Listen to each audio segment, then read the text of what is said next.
Aminata et le poulet qui chantaient. Au temps des tribus nomades, dans un petit village africain, vivait une femme très têtue. Elle s'appelait Aminata.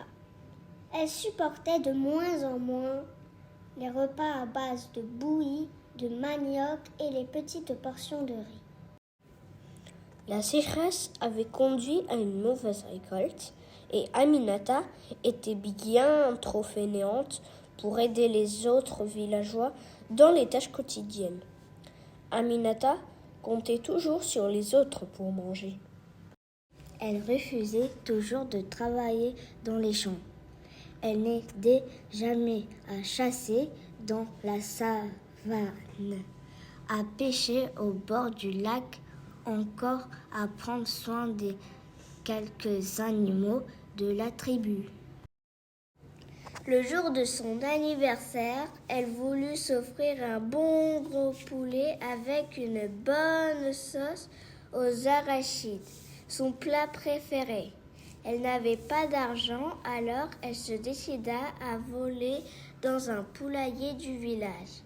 Elle choisit le poulet le plus dodu qu'elle comptait bien manger toute seule. Aminata entra dans le poulailler et captura le plus gros poulet.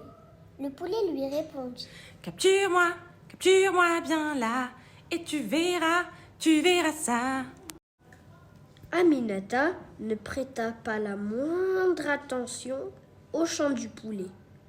De retour chez elle, elle commença à le déplumer. Le poulet reprit.